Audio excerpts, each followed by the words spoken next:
What's going on YouTube? It's AyoRichie here and I'm back with another video, and in this video I want to talk about some very important things. So let's talk about ranked first and foremost. So of course I'm at Tekken God rank, and my rank journey has been full of ups and downs. You know, we managed to make Supreme. Obviously the Supreme video will be out maybe before this video or just after this video, but yeah, we managed to make Supreme, and obviously we've been demoted and promoted like 6 times since then, maybe 7, who knows. But I wanted to talk about some moves that were giving me a lot more success, like overall against more players. And obviously it doesn't work against everyone because a lot of people play different, a lot of different styles, a lot of good players.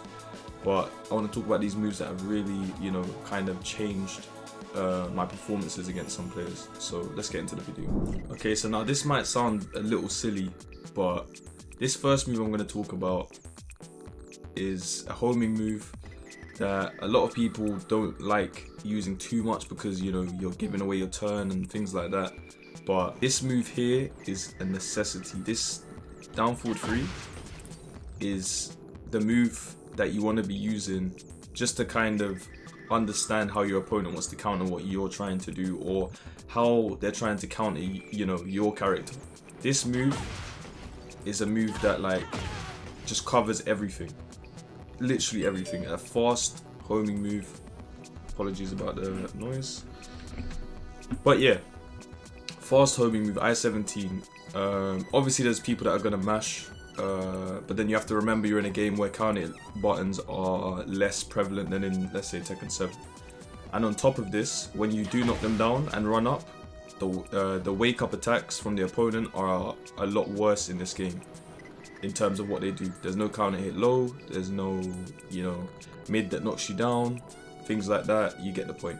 So this move can be used after basically any move that has, you know, kind of mental frames, like just to stop them from stepping and trying to, you know, stop them from beating your attacks basically. Like whether they're trying to be, you know, I don't know, your approach with QCF2, down 1, down 2, these kind of moves. Because people are going to look to step these moves, because one thing that is very big when people learn the game is that you have to remember this is a 3D fighter. So people are forever finding ways that they can utilize the 3D mechanic, which is sidestepping. So you have to use this move.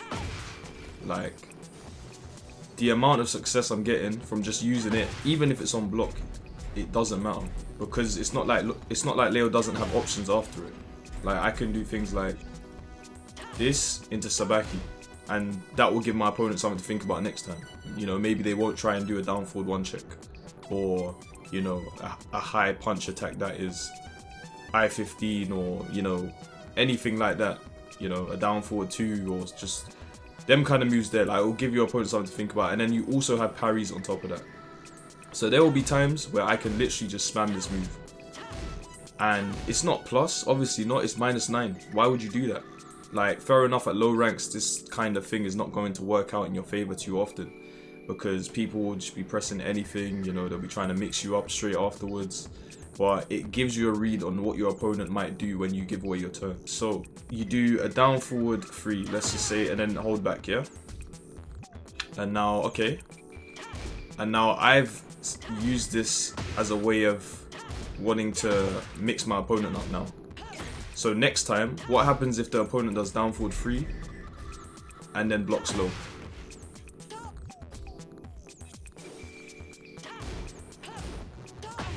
They get a full launch.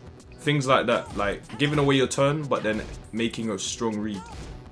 And even things like if they jab afterwards, you can duck and then get like a while standing punish just on the read. Like, this is the high level stuff that comes into playing Leo, you know, when you really look at like the top level of play. And then at lower levels you can utilize this as well, because people commonly will use a jab to retaliate to what you do, and then when they get blown up for that, that's when they're like, what's going on, type of thing. You know, that's a very common thing with newer players. So there's that, and then there's the newer player that will obviously just try and mix you, and then obviously that's when you make your reads and stuff, you know, on what they're gonna do. So yeah, down forward 3, this move, I've literally just been rinsing it lately, and it's mad, in it, because you're hearing that from me, who's been playing this character for how long, tournaments, all of this. But I really did neglect this move because the way I played was kind of like mostly just timing based, you know, just delaying, changing my timing all the time, and, you know, countering my opponent's buttons. That was always how I kind of tried to play the game. But I feel like in this game, you know, that doesn't work as much, because the things we're countering are so much more enhanced in a sense. Like, it's scary as hell, like when you're playing against heat, when you're playing against all these other things. So, you know, it's nice to use a move that forces my opponent to kind of, you know, alright, now you do something type of thing in this game. So yeah, I think that's basically it when it comes to down forward 3. Good range, homing, I-17 is pretty fast for a homing mid, and it's super strong tool. So let's get into the next one. Okay, now this move here is honestly probably going to be the most important move in the video, because what it does for Leo is so big. Because a lot of people have been asking me since the changes to back 1/1+2, what move can they now like utilize in neutral? And now this is gonna sound strange to some maybe, but back 1 by itself, this move is actually insanely strong. Insanely strong. You have to think this is a mid poke with this much range that they have to think about the follow-ups for every time I press it. Every time I press this move, they have to think about what I'm gonna do afterwards. This move is +1, as you can see. So afterwards, a jab is a frame trap. Obviously, you have your homing hell sweep. You have other options like dashing in and doing a mix-up afterwards, because, you know, they're scared to press. You know, it's back 1. If they press, the second hit will counter hit them every single time.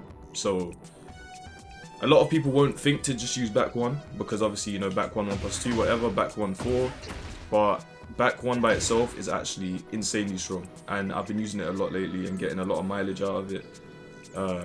I think mainly it's just the range and just having a move that will reach in a lot of situations. A lot of situations have annoying pushback. So after moves like, let's say Lars is down back 1, if they do a backdash and I retaliate with a down forward 4, I probably won't reach them. But then if I know they're going to do something like that and I kind of just want to do a poke, then I'll go for a back 1. You know, I won't always do it because it's a slow move and they can counter hit me. But this is just a move that I know that if I use it, I can, you know, I can reach my opponent. So that's the important thing about it. In Tekken 7, you know, there was a long time where people were making a meme about back 1/4, you know, just being spammable. Like, oh, I'm playing against a Leo player, they're going to do back 1/4. Like, there is players that obviously have figured out how to kind of deal with it, but, you know, it's still kind of free sometimes. Like, not everyone deals with it correctly. So when you do back 1 by itself, you have to think like the opponent is just confused instantly. Like, what are they gonna do? Like, we're gonna look at the properties of the move. So -12, but it has a follow-up. So like, even if you do punish this, you then risk being counter hit by this and potentially wall splat, or you risk being heat engaged by this. So I'm gonna punish, heat engage, and now -17, and they, you know, they've heat engaged, and you have that to think about now. Like, so I think the more you use just this, eventually you're gonna get more counter hits with this, and you know, this string later on will be more viable as well, because they're not even gonna be thinking about the punish for it, because you've just been doing this. And it's got so much range. Whenever it hits, honestly, my best advice is to dash in and do a mix-up every time. If you get this back 1 to hit, dash in, mix-up.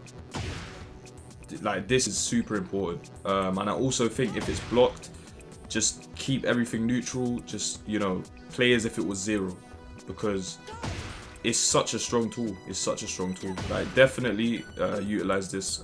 And as I said, you know, people ask me like what neutral tools they could use now that back 1/1+2 is nerfed. Well, just use back 1.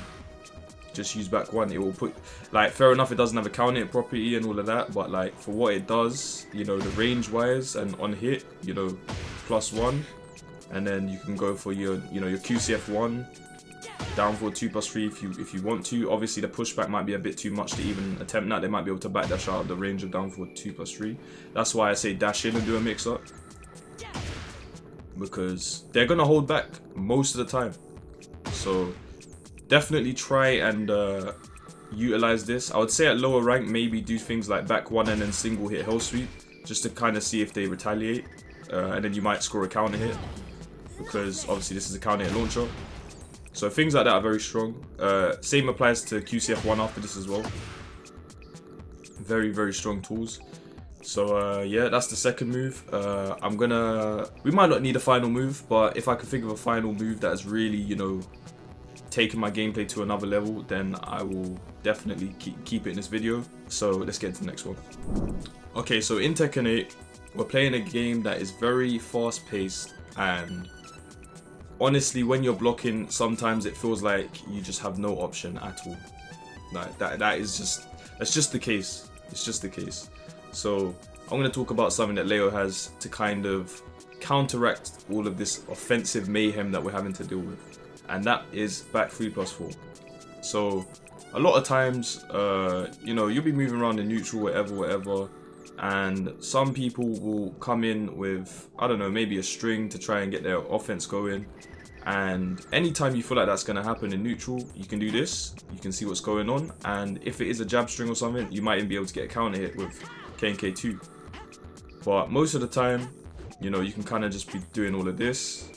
Obviously, just not obviously, because they'll just run you down or whatever, but like at times you can kind of just, you know, just move around, just add it to your movement, and then come back in, and you know, if they whiff, maybe QCF2, QCF2-4, QCF2-1, that type of thing.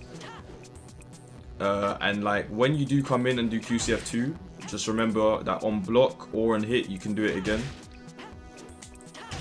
So, and then what that's going to do is make your opponent want to come in straight away, because they're thinking, oh, they keep doing this evasive thing where they go, you know, where they go back, so I'm going to run them down. You know, if I'm playing against an Alyssa player, they might try to do running 2, or Dragunov running 2, or something like that. But if they do an immediate running 2, either of those characters, sometimes those will whiff, and then you get a free launch with KNK 3-4. So a lot of moves will whiff, and you can get a full launch. This happens a lot in my matches. Kempo, manual Kempo with back 3+4 does a great deal of damage for me. You know, it counters what a lot of characters want to do. Obviously, it won't work too well against all characters. You know, you got characters like Victor, who his running 2 is just like godlike range. You know, you're probably never going to get around it with Kempo. So something like that, you'll actually have to counter properly. But there is a lot of situations where you won't have to block because you have this, and you're going to avoid lows, mids, highs, just depending on the range. So this is something that you really need to utilize in your play. I would say the best times to do it are when you give away your turn, I feel like, just to kind of see what your opponent does.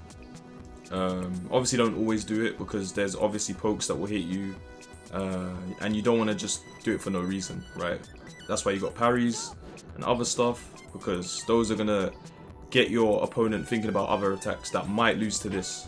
So your defensive options, you kind of want to cycle them as much as possible, and this is one that you need to add if you haven't already. So yeah, just think about that. Best way to cancel it, obviously you're going with down forward to sway, and then sidestep to cancel. So it's kind of like a KNK without the KNK, like without the doing forward 4 afterwards. So you're just doing that into block. But yeah, I think these are the main things to talk about when it comes to the things that are really improving my play and the things that I'm focusing on in Tekken 8. Like I said, you know, it's been a little bit of a change from 7. The way you have to defend, the way you have to go about your offense has changed a lot. So you really need to utilize what it is that makes your character good. And I feel like these 3 things are what will really level up your game. I hope what I've mentioned has been helpful to a lot of you players, and I hope you guys get higher ranks in your play. A lot of people have been talking about how the videos are helping them rank up and stuff, and it's really wholesome to see, and I'm really happy to see that. So yeah, if you like the video, leave a comment, like, subscribe, all of the good stuff, and I'll see you in the next one. Take it easy, people.